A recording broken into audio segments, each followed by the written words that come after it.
নমস্কার বন্ধুরা, আরএস গল্প কথায় আপনাদের সবাইকে স্বাগত। আশা করি আপনারা সবাই সুস্থ আছেন। বন্ধুরা, আজ আপনারা শুনবেন শ্রী বিভূতিভূষণ বন্দ্যোপাধ্যায়ের লেখা একটি গল্প, বীরজা হোম ও তার বাধা।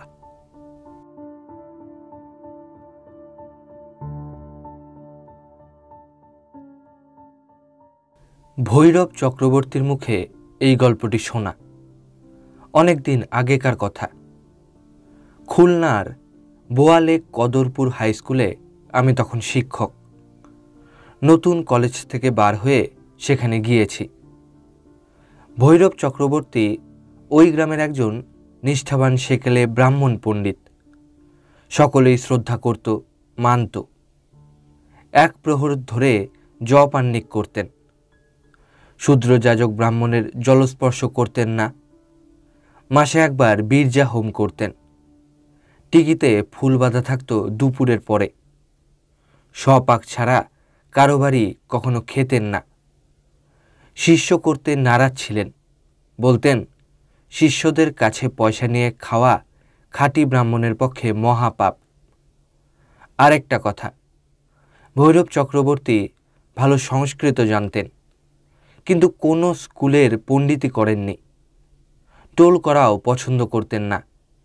ওতে নাকি গভর্নমেন্টের দায়বৃত্তির দিকে বড় মন চলে যায়। টোল ইন্সপেক্টরদের খোসামত করতে হয়। তবে দুটি ছাত্রকে নিজের বাড়িতে রেখে খেতে দিয়ে ব্যাকরণ শেখাতেন। বর্ষা সেবার নামে নামে করেও নাম ছিল না। দিনে রাতে গুমোটের দরুন আমরা কেউ ঘুমোতে পারছিলাম না। হঠাৎ সেদিন একটু মেঘ দেখা দিল পূব উত্তর কোণে। বেলা ৩টে। স্কুল খুলেছে গ্রীষ্মের ছুটির পরে। কিন্তু এত দুর্দান্ত গরম যে পুনরায় সকালে স্কুল করার জন্য ছেলেরা তদবির করছে। মাস্টারদেরও উস্কানি তাতে ছিল ১২ আনা। হেডমাস্টার আপিস ঘরে বসে আছেন। গোপীবাবু ইতিহাসের মাস্টার গিয়ে উত্তেজিতভাবে বললেন, স্যার, মেঘ করেছে। মুরলী মুখুজ্জে, এই নামেই তিনি এই অঞ্চলের ছাত্রদের মধ্যে কুখ্যাত। গম্ভীর স্বরে বললেন, কিসের মেঘ? আগে মেঘ যাকে বলে। কি হয়েছে তাতে? আগে বৃষ্টি হবে, স্কুলের ছুটি দিলে ভালো হতো। ছেলেরা অনেক দূর যাবে, ছাতি আনেনি অনেকে। বৃষ্টি হবে না ও মেঘে। খাস ইন্দ্রদেবের আপিসের হেড কেরানিও এতটা আত্মপ্রত্যয়ের সুরে একথা বলতে দ্বিধা করত বোধ হয়। কিন্তু সকলেই জানে মুরলী মুখুজ্জের পাণ্ডিত্যের সীমা পরিসীমা নেই। আবহাওয়া তত্ত্বটি তার নখদর্পণে।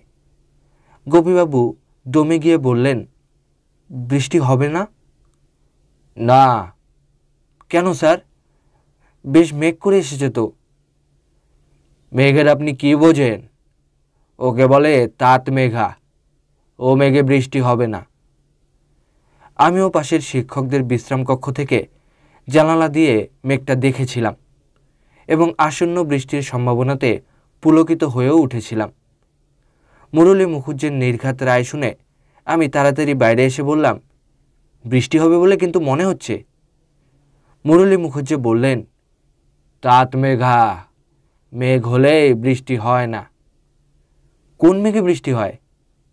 এখন বৃষ্টি হবে আল্ট্রাস্ট্রোটোস মেঘে, যাকে বলে শিট ক্লাউড। ও, তাছাড়া হাওয়া বইছে দক্ষিণ থেকে। মনসুনের আগে হাওয়া ঘুরে যাবে পূবে। ও, আর কোনো কথা বলতে আমাদের সাহস হলো না। কিন্তু ইন্দ্রদেব সেদিন বড়ই অপদস্থ করলেন আবহাওয়া তত্ত্ববিদ মুরলী মুখুজ্জেকে।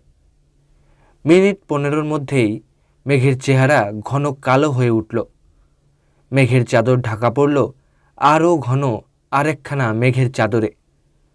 তারপর স্কুলের ছুটি হওয়ার সামান্য কিছু আগেই ঝমঝম মুষলধারে বর্ষা নামল।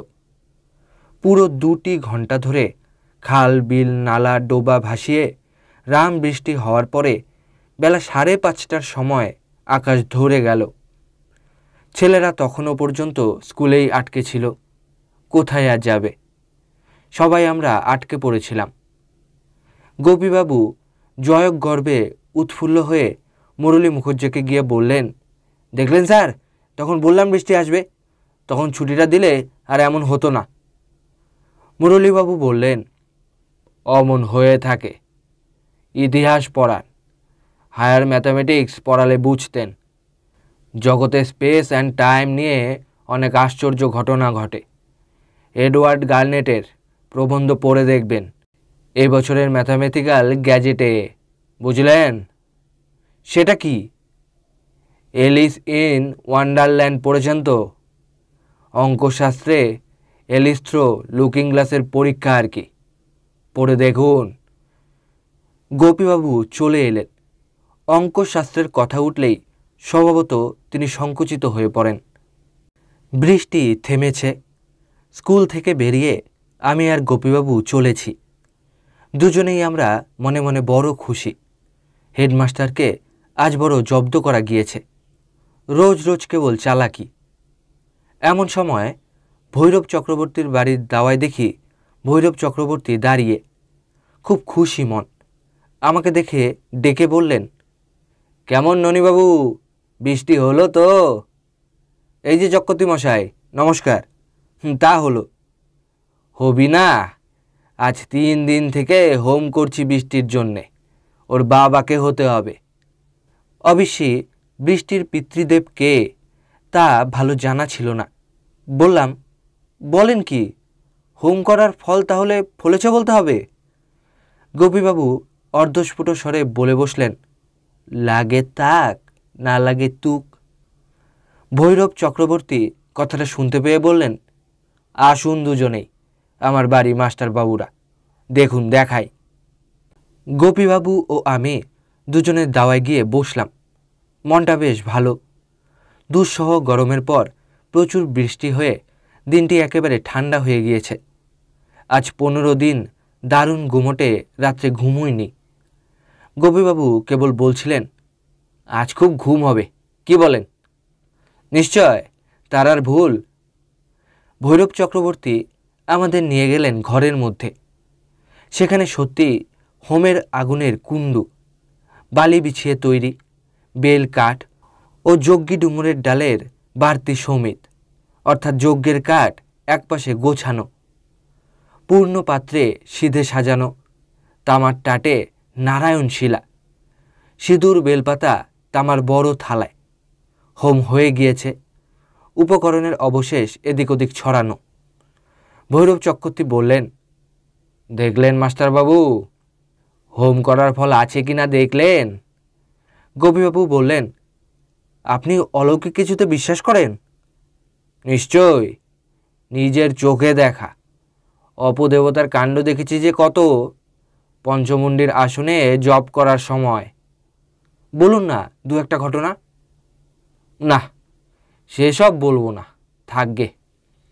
কিন্তু আজ 1 বছরও হয়নি একটা অলৌকিক কাণ্ড দেখেছিলাম আমার এক যজমান বাড়ি, সেইটাই বলি। একটু চা করতে বলি। এমন সময় আবার কালো মেঘ করে বৃষ্টি শুরু হলো। অন্ধকার হয়ে এলো চারিদিক। ঝড় উঠল খুব ঠান্ডা হাওয়ার। ছড়ছড় করে পাকা জাম পড়তে লাগলো চক্রবর্তী মশাইয়ের বাড়ির সামনের গাছটা থেকে। নতুন জলে ব্যাঙ ডাকতে লাগলো চারিদিকে।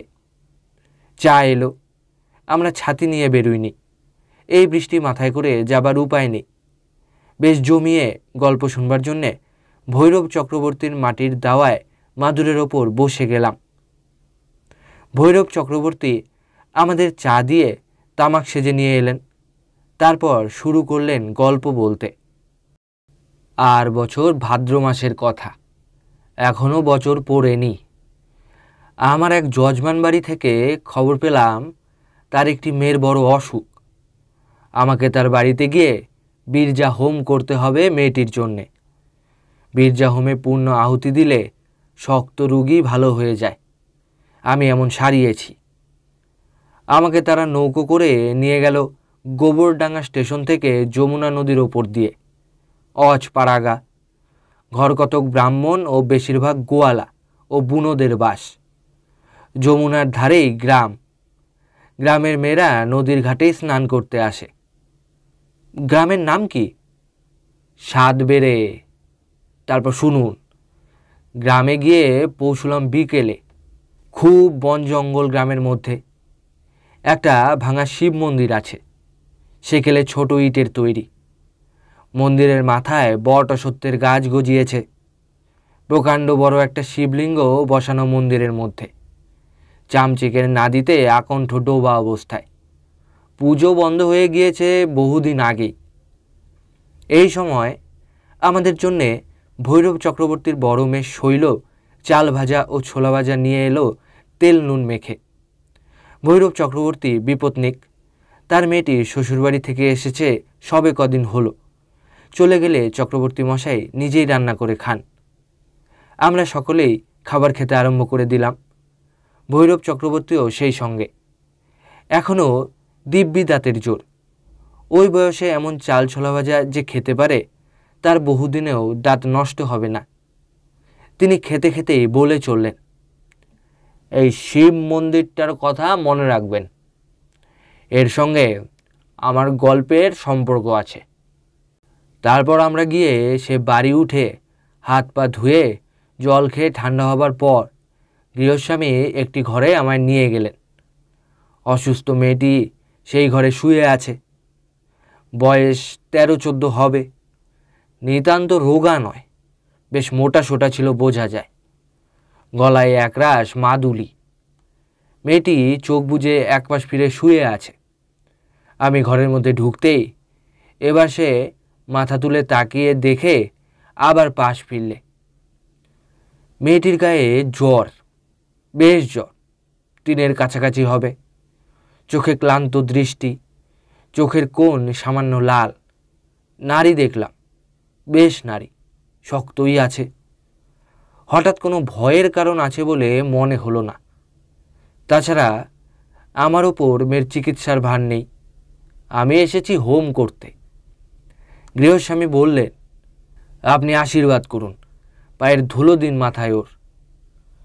পায়ের ধুলো মাথায় দিতে যাচ্ছি, এমন সময় হঠাৎ গৃহস্বামী আছাড় খেয়ে পড়ে গেল খাটের পাশে। আমি চমকে উঠলাম, হাত নড়ে গেল। লোকজন দৌড়ে এলো কি হয়েছে দেখতে। কিছুই সেখানে নেই, না একটা কলার খোসা, না কিছু। লোকটি পড়ল কি করে? পায়ের ধুলো দেবার কথা চাপা পড়ে গেল। গৃহস্বামীর মাথায় ও মুখে ওর বড় শালা ঠান্ডা জল দিতে লাগলো। মেয়েটি ফুপিয়ে কাঁদতে লাগলো। সে এক হইচই ব্যাপার। আমার মনটা খারাপ হয়ে গেল। আমি তান্ত্রিক, হোম করি, কিছু কিছু দৈব ঘটনা বুঝি। লক্ষণ, প্রতিলক্ষণ, চিহ্ন আর ইঙ্গিত, এই নিয়ে দৈব। গোড়াতেই এই লক্ষণ খারাপ বলে যেন মনে হচ্ছে। তবে কি হোমে বসবো না? সন্ধ্যার কিছু পরে শিব মন্দিরের সামনের রাস্তায় পায়চারি করছি। বড্ড গরম, বাড়ির মধ্যে হাওয়া নেই, রাস্তায় তবু একটু হাওয়া বইছে। হঠাৎ আমার কানে গেল কে যেন বলছে, শুনুন শুনুন। দুবার কানে গেল কথাটা। এদিক ওদিক চাইতেই চোখে পড়ল শিব মন্দিরের মধ্যে ঠিক দোরের গোড়ায় একটিকে মেয়ে মানুষ দাঁড়িয়ে। বললাম, আমায় বলছেন? হ্যাঁ। ও খুকির জন্যে বীর্যা হোম করবেন না, ও বাঁচবে না। কে আপনি? আমি যেই হই, যদি ভালো চান হোম করবেন না। আমি বিস্মিত হলাম। নির্জন, অন্ধকার, ভাঙা মন্দির, সেখানে এখন মেয়ে মানুষ আসবে কে? এমন আশ্চর্য কথাই বা বলে কেন? আমার খানিকটা রাগও হলো। আমার ইচ্ছার উপর বাধা দেয় এমন লোক কে? মানুষ তো দূরের কথা, অপদেবতাকেও কখনো গ্রাহ্য করিনি। মায়ের আশীর্বাদে সবই সম্ভব হয়। ভৈরব চক্রবর্তীকে ভয় দেখানো সহজ নয়। আমার এই অদ্ভুত দর্শনের কথা বাড়ি ফিরে কাউকে বললাম না। রাত্রে বসে হোমের জিনিসপত্রের ফর্দও করে দিলাম। তারপর রাত 8টা বাজল। গৃহস্বামী আমাকে রান্নাবান্না করতে বললেন। এবার আমার গল্পের আসল অংশে আসব। তার আগে ওদের বাড়িটার সম্বন্ধে কিছু বলা দরকার। বাড়িটা খুব পুরনো কোঠা বাড়ি, কোনো ছিঁড়ি সৌষ্ঠব নেই, কিন্তু দোতলা। পল্লীগ্রামে দোতলা বাড়ি বড় একটা দেখা যায় না। যমুনা নদীর ধারে ঠিক নয় বাড়িটা, সামান্য দূরে। মধ্যে কেবলমাত্র একখানা বাড়ি। ওই বাড়ির ছাদ আর এ বাড়ির ছাদের মধ্যে 10-12 ফুট চওড়া এক ফালি জমির ব্যবধান। ছাদের ওপর একখানা মাত্র ঘর, সেই ঘরে আমার বিছানা পাতা হয়েছে। পাশে খোলা ছাদে তোলা উনুনে রান্নার ব্যবস্থা করা হয়েছে। সোনামুগের ডাল, আতপ চাল, বড়ি, আলু আর ঘি। আমি একাই রাঁধছি। রান্নার সময় কাছে কেউ থাকে আমি পছন্দ করি নে। রান্নার আগে একবার চা করে খেলাম, পরের তৈরি চা খেয়ে তৃপ্তি পাইনে। রান্না করতে রাত হয়ে গেল। রাত সম্পূর্ণ অন্ধকার। একটু জিরিয়ে তামাক খেয়ে নিয়ে ভাত বেড়ে নিলাম হাঁড়ি থেকে আঙট কলার পাতে। তারপর খেতে বসবার সঙ্গে সঙ্গেই মনে হলো ছাদে আমি একা নেই। এদিক ওদিক চাইলাম, কেউ কোথাও নেই। রাত বেশি হয়েছে, বাড়ির লোকও নিজের তলায় খেয়ে দিয়ে শুয়েছে। গ্রামই নিশুতি হয়ে গিয়েছে। কেবল যমুনা নদীতে জেলেদের আলোয় মাছ ধরার ঠুকঠুক শব্দ হচ্ছিল। হঠাৎ খেতে খেতে মুখ তুলে চাইলাম, আমার সামনে ছাদের ধারে ওটা কি গাছ? কালো মতো, লম্বা তাল গাছের মতো। এতক্ষণ ছাদে বসে রান্নাবাড়া করছি, কই অত বড় একটা গাছ নজরে পড়েনি তো এর আগে। ছিল নিশ্চয়ই, নয়তো এখন দেখছি কি করে। কি গাছ ওটা? সত্যি, যখন চা খেলাম তখন দুটো বাড়ির মধ্যেকার ওই রাস্তাটা দিয়ে একখানা গরুর গাড়ির ক্যাচ ক্যাচ শব্দে আমাকে ওদিকে তাকাতে হয়েছিল। তখন কই তো অত বড় একটা তাল গাছ। কই না, দেখিনি। কিন্তু তাল গাছটা এমনভাবে, ও কীরকম তাল গাছ? ও কি, ও কি? আমি ততক্ষণ বিভীষিকা দেখে ভাত ফেলে উঠে পড়েছি। তাল গাছ না, এখনো ভাবলে এই দেখুন গায়ে কাটা দিয়েছে। যদিও আমার নাম ভৈরব চক্রবর্তী, তান্ত্রিক। পিছনের ছাদের কার্নিশের ওপর দাঁড়িয়ে এক বিরাটকায় অসুর কিংবা দৈত্যের মতো মূর্তি।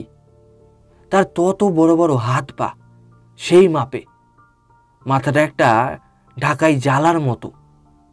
চোখ দুটো আগুনের ভাটার মতো রাঙা, আগুন ঠিকরে পড়ছে। আমার দিকেই তাকিয়ে আছে অসুরটা, যেন আমাকে জ্বালিয়ে ভস্ম করে ফেলবে। বিরাট মূর্তি, তাল গাছের মতোই লম্বা, অনেক উঁচুতে তার মাথাটা। নিচু চোখে সেটা আমার দিকে চেয়ে আছে। ভালো করে চেয়ে চেয়ে দেখলাম, দুবার চোখ রগড়ালাম। দুবার চা খেয়ে কি এমন হলো? না, ওই তো সেই বিরাট তাল শাল নারকোল গাছের মতো তে ঢ্যাঙা বেখাপ্পা অপদেবতার মূর্তি বিরাজ করছে সামনে জমাট অন্ধকারের মতো। এবার ভালো করে দেখে মনে হলো পিছনের ছাদে সেটা দাঁড়িয়ে নয়, কোথাও দাঁড়িয়ে নেই। দুই বাড়ির মধ্যেকার ফাঁকটাতে দাঁড়িয়ে বলা যায়, কারণ ওই জীবের নাভিদেশ থেকে ওপর পর্যন্ত আমার সামনে, তার নিচেকার অঙ্গ প্রত্যঙ্গ আমার দৃষ্টিরেখার নিচে। এ বর্ণনা করতে যত সময় লাগলো অতটা সময় লাগেনি আমার বার কয়েক দেখতে জীবটাকে। 1 থেকে 10 গুনতে যত সময় লাগে, ব্যাস। আমি বলতে পারি অন্য যে কেউ ওই বিকট অপদেবতার মূর্তি অন্ধকারে নির্জনের ছাদে গভীর রাতে দেখলে আর গোলার ধানের ভাত খেত না পরদিন।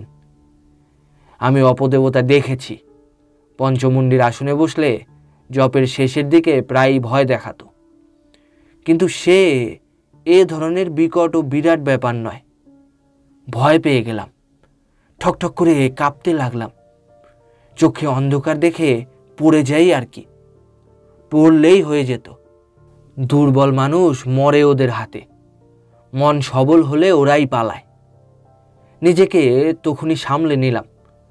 তারা মন্ত্র জপ শুরু করলাম জোরে জোরে। সেই দিকে চেয়ে মন্ত্র জপ করতে করতে ক্রমে মূর্তি মিলিয়ে গেল অন্ধকারে। মূর্তিটা আমার সামনে সবসুদ্ধ দাঁড়িয়েছিল 1 থেকে 30 গুনতে যতটা সময় নেয় ততটা, এর খুব বেশি হবে না কখনো। সেটা মিলিয়ে যেতে আর একবার চোখ রগড়ালাম, কিছুই নেই। বিশ্বাস করুন, প্রায় সঙ্গে সঙ্গেই নিচের তলা থেকে কান্নাকাটি উঠল। রোগী মেয়েটি মারা গিয়েছে। তখনই এ ব্যাপারের কোনো ব্যাখ্যা দিতে আমি রাজি নই। যা ঘটেছিল অবিকল তাই নিবেদন করলাম আপনার কাছে। বিশ্বাস করুন বা না করুন।